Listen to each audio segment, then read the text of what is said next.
Bonjour à toutes et à tous et bienvenue dans l'émission 100% Paris Turf. C'est une journée exceptionnelle que nous allons étudier ensemble. C'est la journée des champions dimanche sur l'hippodrome de Paris-Vincennes. 5 groupes 1 sont au programme de cette magnifique réunion, dont le prix René Ballière qui sera probablement le temps fort de cette réunion. Journée des champions, et j'ai également 3 champions des pronostics avec moi qui m'accompagnent aujourd'hui. Romain Porret, bonjour. Salut François, salut à tous. Yann Degnaud est également avec nous. Bonjour Yann. Salut François, bonjour à tous. Et Olivier Borgna qui complète ce trio magique. Bonjour François, salut à tous. Allez, on va tout de suite attaquer l'analyse de cette magnifique réunion avec le prix de grâce. C'est un groupe 3 et je vais demander à Yann de nous donner ses 2 préférés dans cette course. Bon, écoutez, je suis assez confiant, dans cette course avec Hip Hop au Fort qui portera le numéro 11. Ça sera mon favori. Je pense, il fait partie des meilleurs de sa génération. Là, il y aura pas les tout meilleurs. Il est au plafond des gains. C'est un super cheval présenté par la famille Bijon. Difficile d'aller contre lui. Et j'aime beaucoup également Hobbs, le numéro 5 pour l'entraînement de la famille Abrivard. C'est un cheval qui est toujours été estimé, ménagé, qui est en gros progrès ces dernières semaines, qui vient de signer un super chrono sur les 2007 de la Grande Piste, 1:12,6. S'il répète un tel chrono, moi je le crois capable de lutter pour la victoire. Romain, d'accord? D'accord, oui, parce que ce sont 2 super chevaux. Néanmoins, moi je vais mettre Bordeaux S en tête. C'est le 7. Alors c'est l'entraînement de Jean-Michel Bazir, mais c'est pas sa drive, c'est la drive d'Éric Raffin.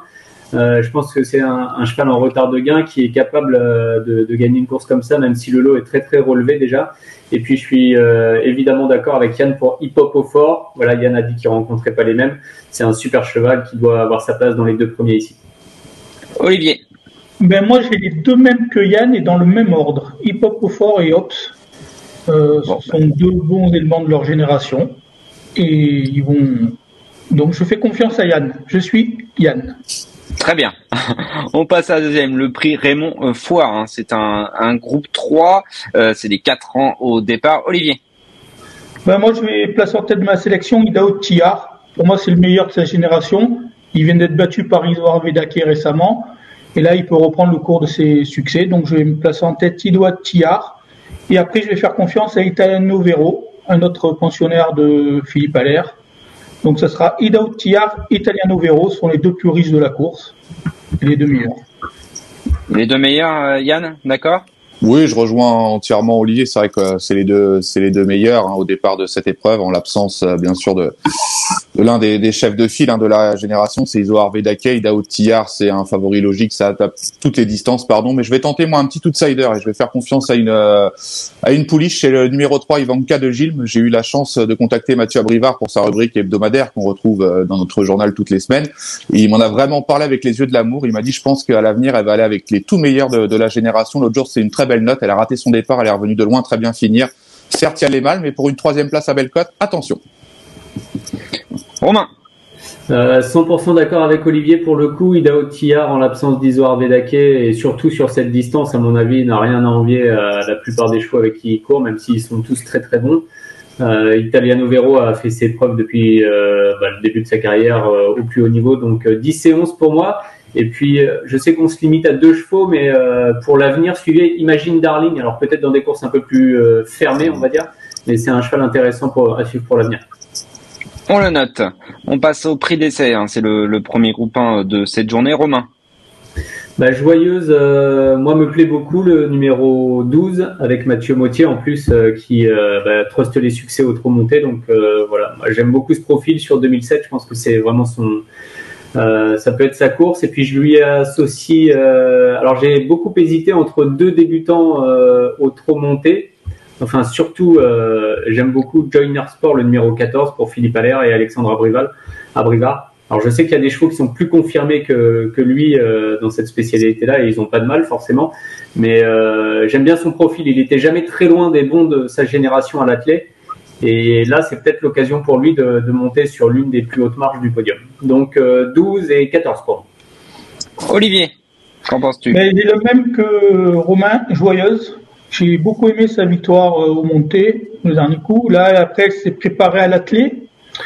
Donc, moi, j'adore Joyeuse. Et après, je vais faire confiance à une petite maison, c'est pas péjoratif, mais c'est à Jubilé Prior. La famille Desmar, je pense que ça peut être le successeur de Caban Prior, qui est un très bon cheval. Donc Joyeuse et Jubilé Prior. Mais c'est une course assez ouverte. Hein. Il y a beaucoup de chevaux qui peuvent participer à l'arrivée. Yann, Joyeuse en tête? Eh ben écoutez, non, moi je vais faire confiance à Jasper Turgot, le plus riche de cette épreuve. C'est vrai que la course est ouverte, mais quand on regarde un peu le passé de ce groupe 1, on voit que les favoris quand même répondent souvent présents. Jasper Turgot, moi ce qui me plaît, c'est qu'il est quand même très trotteur, très sérieux, très brave, il répète toutes ses courses, il est au mieux. C'est David Thomin qui va certainement réaliser une très belle journée, donc Jasper Turgot, ça sera mon favori. Après, je suis entièrement d'accord avec Joyeuse, elle vient de peaufiner sa course à l'attelé, cette fois-ci plaquée pour son retour sous la selle, elle avait fait belle impression auparavant. Attention. On passe à la 4e épreuve. C'est une course qui sera support du tiercé quarté et quinté plus. Donc voilà, mais c'est pas un groupe, mais une épreuve très intéressante pour le jeu. Olivier, tes deux préférés? Goéland au fort. Valeur sûre dans cette catégorie. Bon, c'est le numéro 3, donc Goéland au fort, j'aime beaucoup. Et le dernier coup, j'ai repéré à Toulouse, j'étais présent à Toulouse, Élu de Dompierre. C'était beaucoup mieux que l'indique son classement, 5e. Son driver du jour, ce jour-là, Steve Stefano a eu beaucoup de mal à trouver le passage. Après, il finit en roue libre. Donc, Goéland Fort et Élu de Dompierre. Ça faisait 3 et 4. Yann? Ouais, je suis à peu près d'accord avec les choix d'Olivier. Goéland Fort, c'est un bijon. Les bijons volent en ce moment, donc Goéland, c'est parfait, ça va aller tout seul. C'est un super cheval qui est au mieux. Et moi, en outsider, je vais faire confiance, un petit peu de chauvinisme, au sud-est, avec Charlie Delaunay, qui est un ancien pensionnaire de LM David, qui est arrivé chez Junior Gelpa. Je l'ai pris en note à Marseille l'avant-dernière fois, et en dernier lieu à Vincennes, c'était également très bien. Il a 10 ans, mais il est loin d'être cuit. Attention, Junior se déplace avec des ambitions. Romain, Goéland Fort aussi? Ouais, Goéland Fort, ouais. Je pense que c'est une super base, c'est un cheval sûr, qui est pas tout à fait encore dans ses gains et qui va encore progresser. C'est vraiment une bonne base de jeu. La question, c'est de savoir si les 25 mètres, à mon avis, peuvent revenir. Un cheval comme Elvis du Vallon, il a quand même fini avec les chevaux, les meilleurs, hein, que ce soit à Caen, dans les Ducs de Normandie, 4e. Dans le prix du Crépuscule, ensuite à Vincennes. Argentan, il courait très très bien aussi. Je me méfie un peu de ce cheval-là qui, à mon sens, est peut-être capable de prendre la 2e, 3e place. Mais rendre 25 mètres, ça va pas quand même être très très simple dans cette catégorie. Donc, on passe à la 5e épreuve, l'étrier 4 ans finale, plus connu sous le nom du prix du président de la République. Romain? Indigo Duporé a tout montré, hein, franchement, la dernière fois dans le Lavater, il a été impressionnant, un peu à l'image de ce qu'il avait montré déjà avant quand il était chez Yannick Alain-Briand. Donc là, c'est vraiment a priori une préparation qui se passe parfaitement pour lui. Et alors une candidature qui saute peut-être pas aux yeux comme ça, celle d'Icard des Valois. Les chronos sont bons, c'est un cheval sur la montante qui va suivre le rythme. C'est pas un vainqueur en puissance, mais c'est certainement un cheval qui peut terminer dans les 3 à une cote intéressante. Donc, pour sortir un peu des favoris qu'on connaît très bien, Indigo Duporé, base de jeu, et puis ensuite un petit outsider, le 4, Ricard des Valois. Olivier? Moi, ma préférence, ce sera sur Idéal du Chêne. Pour moi, c'est une valeur sûre montée dans cette catégorie, dans ce style de course. Il fait toujours l'arrivée, son entraîneur est confiant, il a mis un émoticône vert. Donc, Idéal du Chêne et après Indigo Duporé, pareil, valeur sûre, il reste sur 2 succès. Il était déjà bon chez Yannick Alain-Briand, il est toujours aussi bon chez Stéphane Singlan. Donc, Idéal du Chêne, Indigo Duporé. Yann, est-ce que j'ai besoin de te demander ton favori dans cette course? Allez, Indigo Duporé, on l'a vu en vidéo en début de semaine en balnéo chez Stéphane Singlan, le cheval est pleine peau. Alors certains pourront s'inquiéter de le voir ferré dans cette épreuve, mais il aura des petits alus, mais vraiment, ils font 30 grammes les alus, donc il aura quasiment rien sous les pieds, il est au mieux, c'est un favori logique. Et puis Idéal du Chêne, je suis d'accord avec Olivier, le numéro 12, et je rajouterai un petit argument qu'elle est pieds nus pour la première fois de sa carrière, donc ça peut lui faire passer un palier et donc disputer la victoire. On passe à la 6e épreuve, c'est le prix Albert Vienne, un groupe 1 réservé aux chevaux de 3 ans. Yann? Je vais faire confiance à la plus riche de cette épreuve, une pouliche chez Jazzy Perrine, le numéro 15, qui a prouvé ces dernières semaines qu'elle était actuellement la meilleure de sa génération. C'est Eric Raffin, elle est plaquée des antérieurs, donc elle est au mieux. Thomas McVie, c'est confiant, c'est logique de lui accorder beaucoup de crédit. Puis en outsider, peut-être plus pour une 3e place, mais j'aime beaucoup Josh Power, hein, le pensionnaire de Benjamin Goetz, qui a franchi plusieurs paliers depuis le début de l'année. C'était déjà très bien à Cagnes-sur-Mer en début d'année. Il a vraiment été impressionnant en dernier lieu. C'est un cheval qui est très estimé et qui, à l'avenir, devrait pouvoir rivaliser avec les tout bons. Donc, j'ai hâte de voir son comportement dimanche. Romain. Moi, je pense que la hiérarchie est bien établie, que ce soit du côté des mâles ou des femelles, avec Just Gigolo le 14 d'un côté. Bon, on oublie sa dernière 7e place, il avait fait la faute au départ et ensuite il avait simplement travaillé derrière le peloton. Franck Nivard, qui le drive habituellement, n'est pas là parce qu'il est mis à pied, donc c'est David Thomas. Et d'ailleurs, David Thomas, dans notre édition de dimanche, le dira, mais en fait, c'est un driver qui fait là face à sa plus grosse réunion quasiment depuis le début de sa carrière, donc notamment grâce à la présence de Just Gigolo sur son carnet de drive. Donc le 14 Just Gigolo et Jazzy Perrine, pour les raisons que Yann a évoquées tout à l'heure. Voilà, c'est la meilleure pouliche de sa génération, c'est elle qui peut lui donner la réplique à mon sens. Olivier, mâle ou femelle? Comme Romain, le meilleur mâle Just Gigolo avec la meilleure femelle Jazzy Perrine. Allez, on passe à la 7e. C'est le prix de Normandie. C'est un groupe 1. Olivier. Andy Bourbon. Il a fait grosse impression le dernier coup pour son succès au monté dans un super chrono, c'était presque le record de la piste. Donc Andy Bourbon, même malgré son manque d'expérience au trop monté, je vais quand même privilégier la forme avec Andy Bourbon. Et après, alors j'ai longtemps hésité entre Alix et Happy Lucky et je suis allé sur Happy Lucky. Voilà, pareil, il fait toutes ses courses. C'est un bon élément sous la selle. Adrien Lamy, un jockey qui a de très bons résultats. Donc j'ai privilégié Happy Lucky, j'aurais pu choisir Alix, j'aurais pu choisir Hirondelle du Rib. C'est assez ouvert quand même. Et il faut faire des choix. Yann. Écoutez, moi je vais faire les choix que n'a pas fait Olivier, puisque j'ai gardé en tête Hirondelle du Rib. J'adore cette jument. Joël Allais est un redoutable metteur au point pour ses groupes 1 et qu'il affectionne remporter. Elle sera déférée des 4 pieds, ce qui n'a pas été le cas lors de ses plus récentes sorties. Certes, elle est nettement battue par Chetman la dernière fois, mais je pense que pieds nus, elle est capable de prendre sa revanche. Je l'adore et 3000 mètres, elle va vraiment apprécier. Et puis Alix, le numéro 8, on a pu lire dans notre édition de ce vendredi matin la confiance de Guillaume Gillot. Elle aura le même bonnet qu'Étonnant. On a vu ce qu'est capable de faire Étonnant avec ce bonnet-là. Donc Alix, attention, on devrait voir la vraie jument en ce dimanche. J'ai l'impression que cette course est ouverte. Vous en avez 4 différents pour l'instant, Romain. Ouais, c'est vrai que c'est une superbe course, c'est un super prix de Normandie. Ils sont pas beaucoup, mais il y a 4 vraiment 4-5 bons favoris. Moi, je vais rester sur Chetman, il a mis plus de temps que ce qu'on pensait. J'ai l'impression pour réussir au monté. Mais là, il a vraiment frappé un grand coup la dernière fois. Donc, le 11 Chetman et je pense que la base pour être dans les 2 premiers, c'est Hirondelle du Rib. Voilà, déféré des 4. Et puis, Yann a expliqué toute la préparation mise au point par Joël Allais. Donc, 11 et 13. On passe à la 8e épreuve, c'est le prix René Ballière, un groupe 1 avec le retour en France d'Étonnant, magnifique vainqueur de l'élite Lopette. Romain, est-ce que tu l'as mis en tête? Oui, c'est un peu le cœur qui a parlé. Et, c'est pas si facile à faire que ça, de gagner l'élite Lop et ensuite de revenir à Vincennes dans le René Ballière et de gagner à nouveau. Lui, on voit bien depuis quelques mois qu'il est sur une pente ascendante qui est vraiment vertigineuse, donc c'est super. Par contre, c'est un très très grand prix René Ballière, malgré l'absence d'un cheval comme FaceTime Bourbon, par exemple. Et ensuite, il y a beaucoup de possibilités. Moi, j'ai vraiment beaucoup aimé Onek la dernière fois. Alors, c'était contre les chevaux de sa génération, forcément. Il y a Ampia Médée. Le choix est vraiment cornélien, mais je dirais Étonnant et Onek le 3 pour son excellent numéro. Olivier. Moi, j'ai privilégié les spécialistes du parcours. Qui n'est pas étonnant, c'est Ampiam et DSM, 3 courses sur le parcours, 3 victoires. Donc ça sera Ampiam et DSM. Le dernier coup, Eric Raffin l'a retrouvé, ça s'est mal passé. Là, ils peuvent remettre les pendules à l'heure.